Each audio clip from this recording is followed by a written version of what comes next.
Today we're going to be talking about environmental issues related to the Sanderson Farms project here in Nash County. We're going to focus on two key reports: an environmental impact statement, a study that's been prepared by the Wooten Company, and a hydrology report that's been prepared by Dr. Richard Sproul of East Carolina University. We'll start with a brief presentation by each of our panel, and then we'll open up for questions from the press. I would ask that those from the press, when you ask questions, please identify yourself and your medium. First, I'd like to introduce our panel. To my immediate right is Chris Thompson. He's a project engineer with the Wooten Company. The Wooten Company is a company that was founded by an Edgecombe County native back in 1936. The Wooten Company has designed water and sewer systems and done environmental impact studies throughout our area since the 50s. Chris has prepared an extensive environmental impact statement regarding the proposed Sanderson plant and their operations here in Nash County. Frank Sheffield, who's third in, is the lead environmental attorney with Ward and Smith of New Bern. They actually have offices all over the state, and he's in the New Bern office. Frank himself has 30 years of experience in environmental matters, including agricultural operations, and Mr. Sheffield's professional career includes state and local government work, environmental consulting, and private law practice. His law practice encompasses federal and state environmental law and regulation, air quality, water quality permitting, compliance counseling, and contaminated property issues. Charlie Tyson on the end is director of the Nash County Agricultural Extension Service.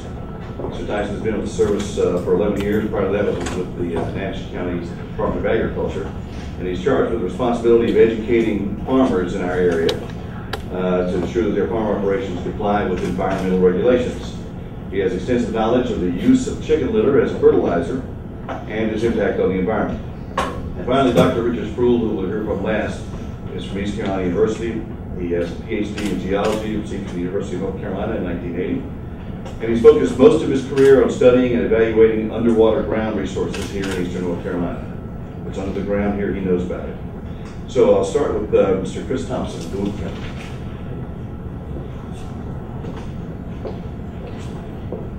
Good morning. Morning. My name is Chris Thompson. I'm a professional engineer with the Wooten Company. We have been working for the last several months on the environmental impact statement for Nash County for the Sanderson Farms project. And we've concluded that the project can move forward through the permitting process so that there are no adverse impacts. We are bound by the Economic Development Administration to analyze several different types of impacts from a project such as this, such as direct impacts, indirect impacts, and cumulative impacts. We've taken those impacts and analyzed each of them by topic for the project. One of the impact areas we are tasked to look at is the affected area. How is it going to affect the population, the economy? In terms of the economy, it will have the largest beneficial impact. A third-party firm has estimated that the project will bring $5.5 billion in economic output between 2011 and 2021. And bring with it 1,100 employees to the region.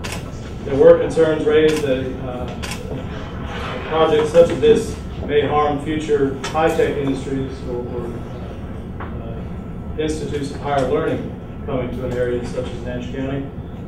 And what we did is we looked at the previous the precedent set at other Sanderson Farms industries in the United States.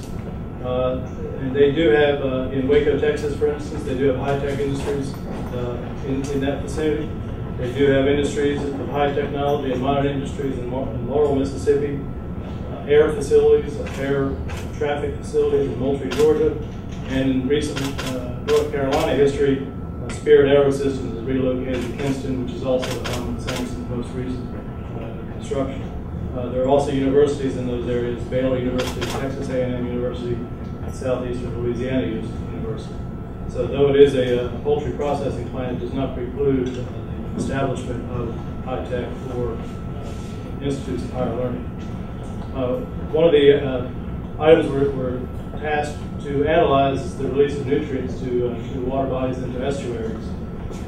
Many of you may know that the project will utilize a wastewater treatment facility, a modern wastewater treatment facility, analogous to the facility that is currently just been constructed in Kinston, North Carolina, and also with the facility they have in Moultrie, Georgia. Kinston being new, we do not have much effluent data from that, but we do have a history of data from the 2005 from the Moultrie, Georgia facility. The Moultrie, Georgia facility and Kinston are similar in that they have a wastewater plant, and then they produce that wastewater to be land applied at a wastewater irrigation facility. Those facilities will be permitted by the North Carolina Department of Water Quality for removal of constituents, so that the fields, the soils, and the uptake crop will be able to handle hydraulically the amount of water and also the quality of water applied. So in short, the design of the field can sustain and is designed to absorb the nutrients and the water applied to it. In terms of solid waste management, the facility is, the wastewater facility initially screens matter from the process. That screening is rendered, taken to a rendering plant, so it is recycled. It is a recycled product. There are also contract growing houses will be located approximately 4,100 square miles of area in an 8-county area of North Carolina, and these houses will produce poultry litter. But as we'll hear about in just a few minutes, poultry litter is most often a substitute for commercially purchased fertilizers, so that we don't expect a large net increase, a deleterious increase in nutrients from poultry litter. In terms of inspections, there are regulations with regard to the application and hauling of poultry litter and manure. There are DWQ, North Carolina Division of Water Quality requirements. And in addition to that, Sanderson Farms has its own inspection requirements. They have field servicemen who inspect growing houses at least weekly, and do note any violations or mistreatment of the environment with regards to poultry litter or dead birds. Looking at how are these facilities going to be looked at and operated, there are some safeguards that are working. Water resources was another topic we evaluated. Currently, we'll hear more about groundwater potentials in the area, but the Central Nash Water and Sewer District is capable of supplying 1.5 million gallons for processing water to the facility. This water would be purchased from the city of Rocky Mount, which lies in the Tar River area, but the transfer of that water would not trigger an interbasin transfer. It would be underneath the interbasin transfer limits set by the state of North Carolina. So again, another sustainable, another legal manner in which to operate the plant. The treated water will originate, as I said, from the Tar River and will be disposed of in the Catania Creek Basin as proposed. The land application system, and we'll hear more about the land application, the hydrology of the Toys Not Swamp area, but the land application system will be located in Toys Not Swamp watershed, which is a WS3 watershed in North Carolina, and it is an allowable use of that watershed. As I stated previously, the design of any spray field is such that the water and the nutrients applied there are utilized by the crop. In this case, the plan is to have a hay crop that is harvested and sold. So again, another use, just like the renderings, another recycling of material back into the environment, back for beneficial use.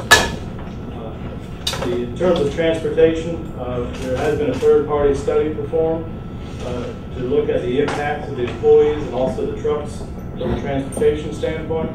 As many of you know, this facility is located just east of 95. The processing facility will be about a half mile east of 95. The hatchery will be approximately 1 mile east of 95 on Highway 97. There are some mitigative steps to reduce the impact of traffic on Highway 97 in that vicinity. Those include turn lanes and egress lanes along North Carolina 97. So in short, I will close by saying again that from the impacts we've seen and from the regulations that we've reviewed, there is nothing from an environmental standpoint that will preclude this project. Thank you, Chris. Mr. Sheffield, again, from the Warden Smith and Newbern. Many years' experience in environmental law and environmental issues. Mr. Sheffield. Good morning. My name is Frank Sheffield of the Warden Smith Law Firm, and I have had more than 30 years' experience in the environmental field. What Chris was telling you is about the environmental impact statement, and that requirement to prepare a statement comes from the National Environmental Policy Act. And basically the requirement is to identify all the direct and indirect and cumulative effects of a proposed project that will receive federal approval in one form or another, and then to describe how those impacts are going to be addressed and reach conclusions about whether there's any significant environmental impact that needs to be considered by the decision maker. This environmental impact statement, as you can tell from Chris's description, is exhaustive, and it will be available for your review shortly, and I think you will see it covers the waterfront and has described the project accurately and has identified all of these different types of impact, and also addressed what mitigation measures will be included to address those environmental impacts. In addition to an environmental impact statement, this project will undergo extensive environmental permitting review by the Department of Environment and Natural Resources, our state environmental agency. That review will be exhaustive as well. They will take into consideration the content of the environmental impact statement in making their evaluation on the permitting front, and their task will be to decide whether the project meets or exceeds all of the state permitting requirements. This project does meet or exceed all state and federal permitting requirements based upon my review and my understanding of the project. This is an excellent facility. I have toured the one in Kinston. I live in New Bern, so I pass by that frequently. I have toured that facility. It's most impressive. As all of you probably know, that facility was permitted and approved without any concern or opposition, and is now in operation, and is a very state-of-the-art facility. When in going through the EIS review process and the permitting process, which is yet to come, there have already been several issues raised, and I'd like to touch upon some of those issues. First of all, deals with the land application system. And let me explain here that we really have three major components to the project in terms of environmental impacts. One is the poultry processing plant that will be on the 150-acre site off Highway 97 and the interstate. The second component will be the land application field where the treated wastewater will be land applied. And the third is the growers, the contract growers that will be contracted with by Sanderson Farms in an 8-county region, and they will supply the chickens to the processing plant. First thing one I'd like to touch upon is the spray field application. The wastewater that's going to be land applied will be highly treated wastewater. It will almost be at reclaimed water standards. So it could be applied on golf courses or on landscaping, that type of thing. It will be very highly treated. And I have inspected the wastewater treatment system at the plant, and it includes oxygen starved, oxygen supplemented, what's called anaerobic, aerobic, and aerobic types of waste treatment processes at the plant. So when that wastewater comes from the plant to the spray field, 97% of the nitrogen has already been removed. So what is being applied to the land and the crop will be wastewater that is highly treated and already has 97% of the nitrogen or one type of nutrient removed. In fact, the amount of nitrogen in the wastewater will probably not be sufficient at certain times of the year to adequately fertilize the hay crop.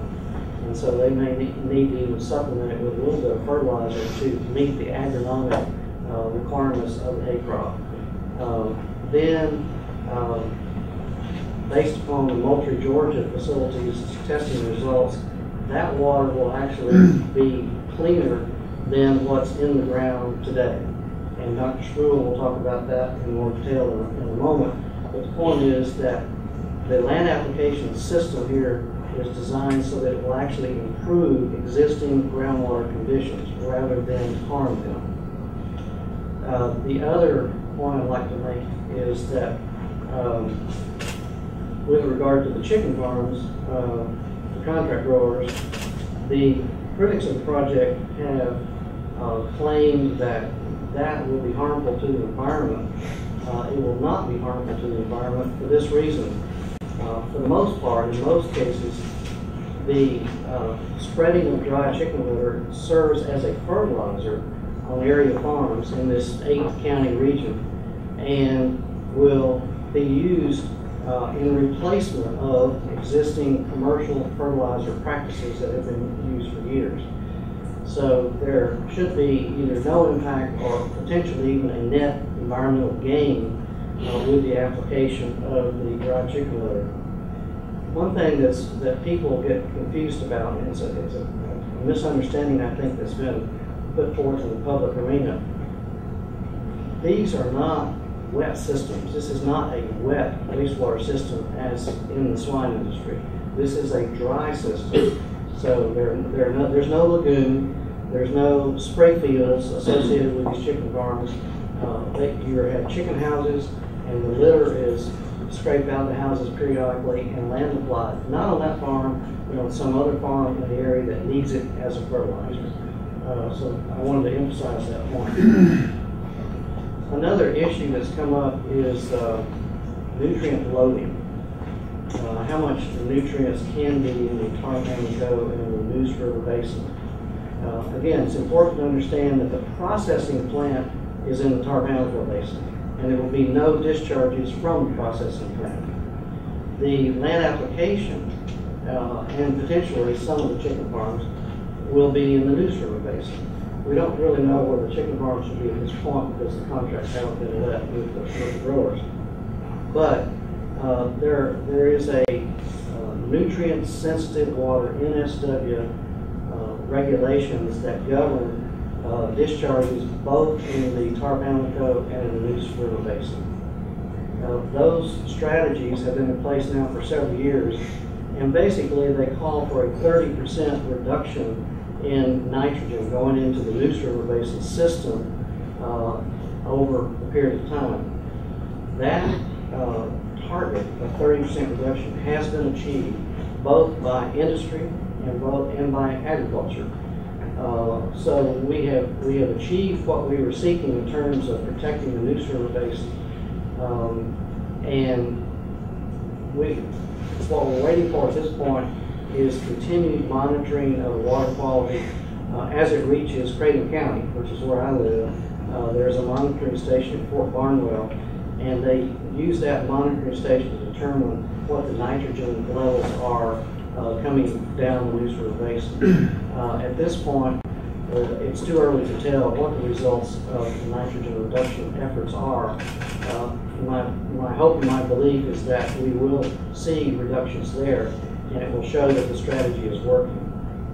It's important to note that the state has concluded at this point that there is no reason to move ahead with any changes in the nutrient-sensitive water strategy.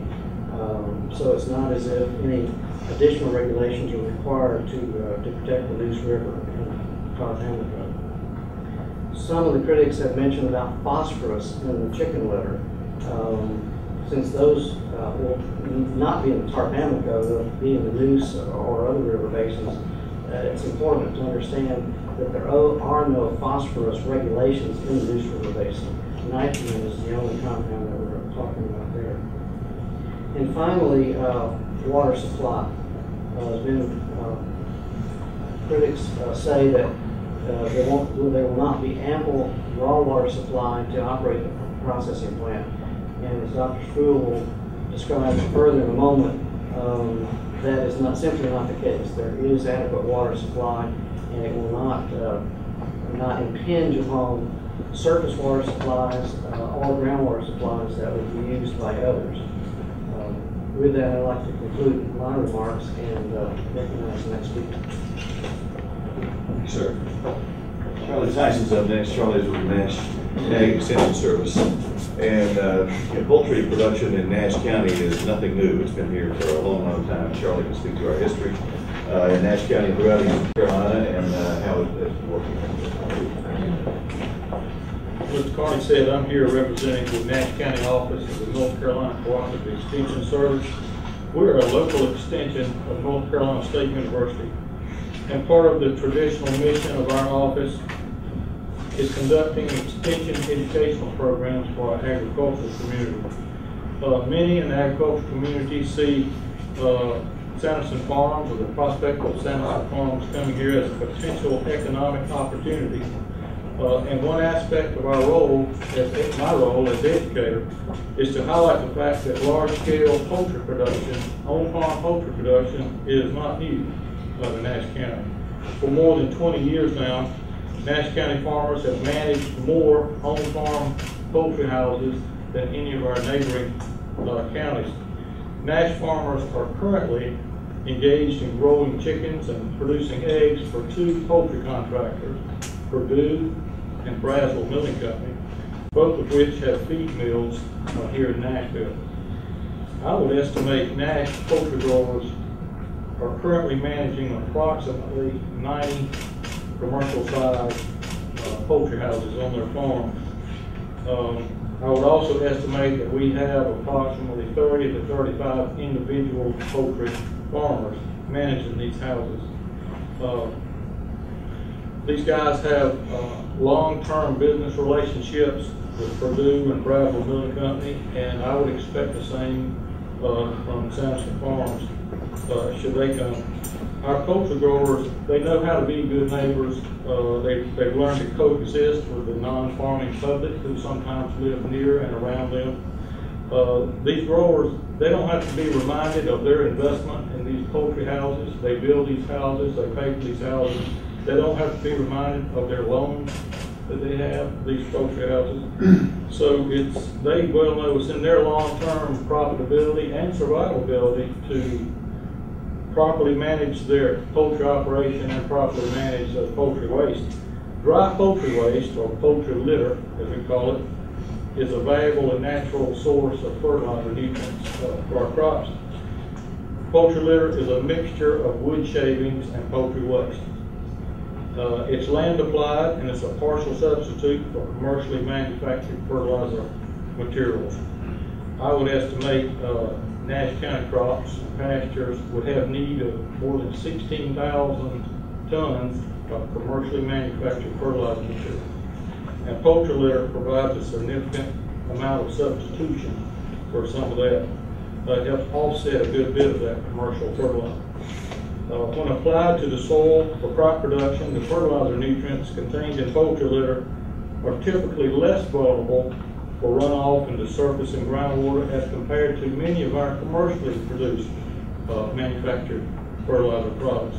The North Carolina Division of Water Quality regulates the use of poultry litter generated by poultry farmers to ensure its proper management, its proper storage, and the proper land application. These regulations are explained in an official Division of Water Quality handout that I have copies for you. I'll give that. In Nash County, we have a long history of responsible, profitable poultry production, and Sanderson Farms will be a welcome new partner. Professor Spruill. Yes, sir. Dr. Spruill's East Carolina University professor, and we'll talk to the hydrology issues related to Sanderson Farm project. Good morning. I'm both a geologist and a hydrologist. Geologists study the earth. Hydrologists study the occurrence, movement, and quality of groundwater and surface water. And I specialize in groundwater resources. So I'll speak to you both as a geologist and a hydrologist today. And first, as a geologist, Nash County is strategically located at the boundary between the coastal plain and the Piedmont. And what that means is that right at about I-95 and eastward, we find that eastward thickening and eastward dipping sequence of sand, silt, and clay that we call the coastal plain sediments. And because these materials are unconsolidated, they're not rocks, They tend to weather relatively uniformly, and so we have this flat, almost featureless province of North Carolina that we call the coastal plain. I-95 is built right on the boundary between the coastal plain and the Piedmont. West of I-95 is the Piedmont province of North Carolina. The Piedmont province is underlain by a dramatically different type of rock system with respect to the coastal plain. That is, the Piedmont is underlain by a series of igneous and metamorphic rocks. These are hard rocks that are resistant to weathering. The town of Rocky Mount is a mount because it's underlain by rocks. Gold Rock is underlain by rocks.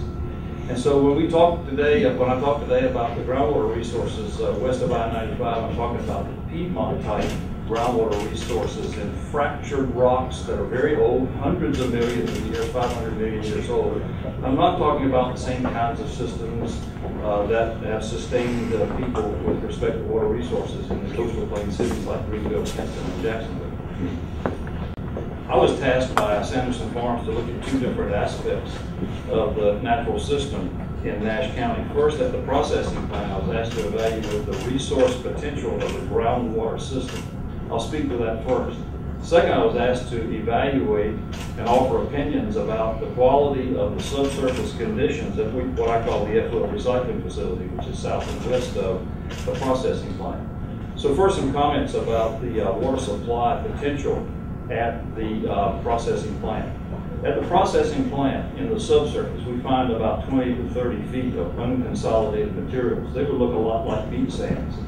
There's some clay mixed in these unconsolidated sediments. And when I say unconsolidated, I mean if you pick them up, if you were to drill into them, the particles are not stuck together. But suddenly at about 20 to 30, sometimes 40 feet below the land surface in this area, the natural materials transition to a bedrock system composed of igneous and metamorphic rocks. These igneous and metamorphic rocks can supply usable quantities of water to water supply wells through fractures and cracks that have formed in these rocks over millions of years of being exposed to tectonic forces that produce cracks.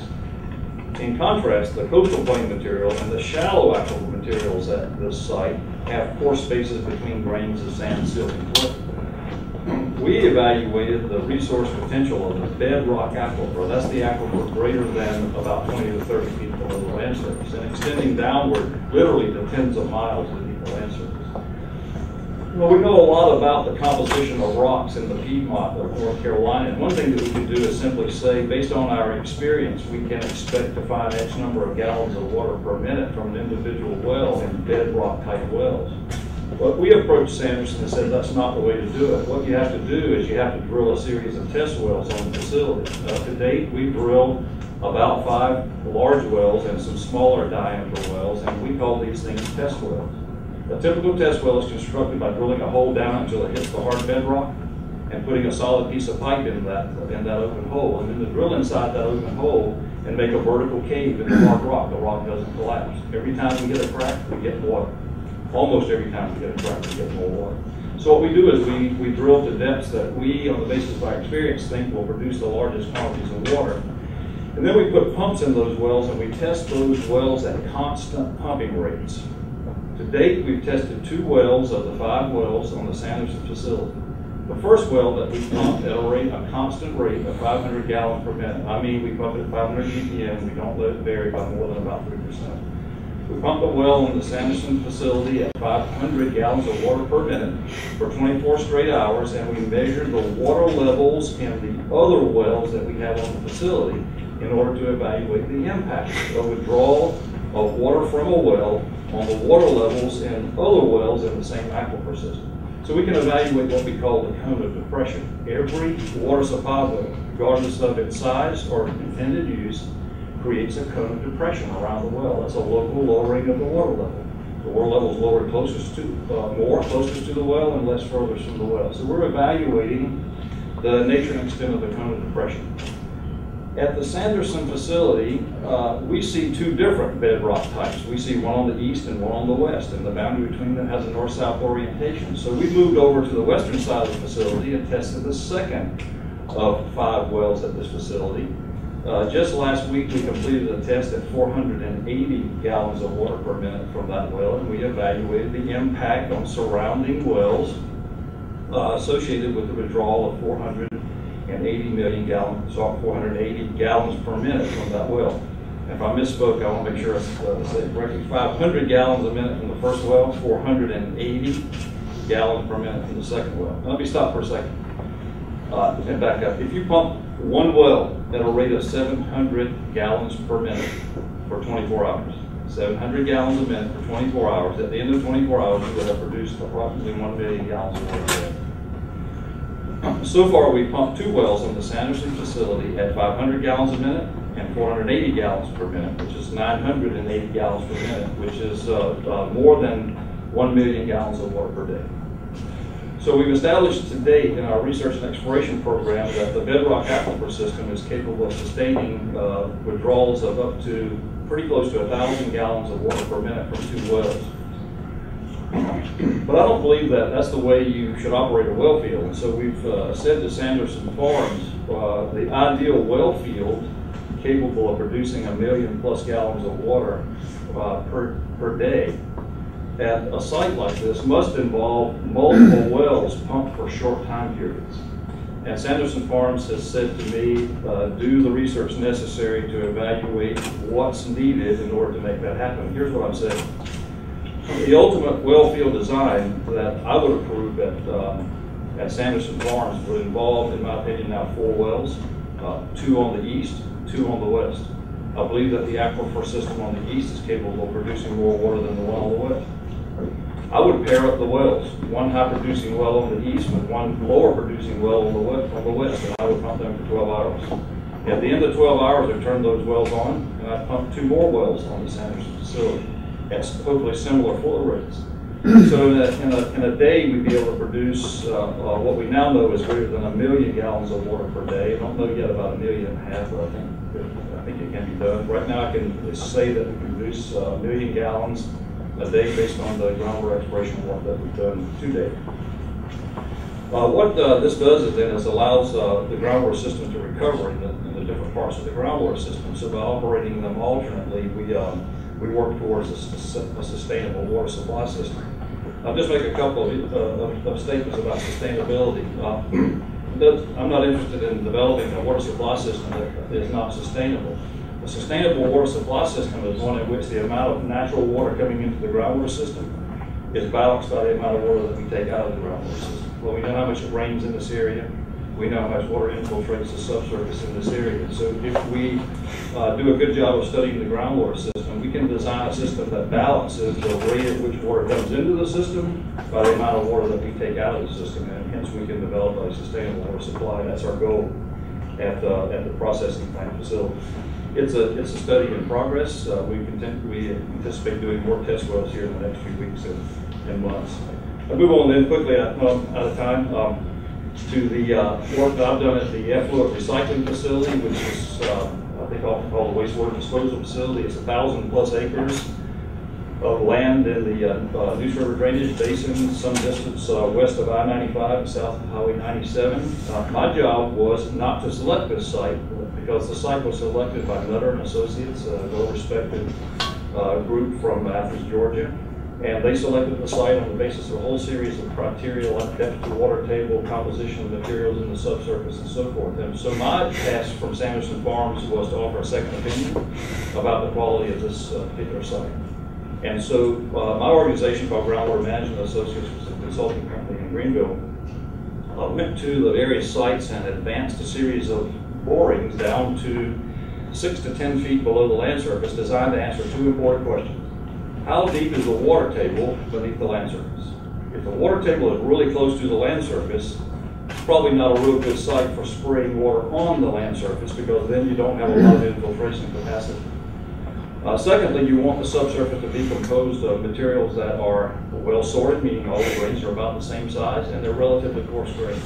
So we evaluated those 2 criteria. Our results indicate to us that in almost all of the site, almost all of the 1,000+ acres that we evaluated, the water table exists at a depth of greater than or equal to 5 feet below land surface, which is significant.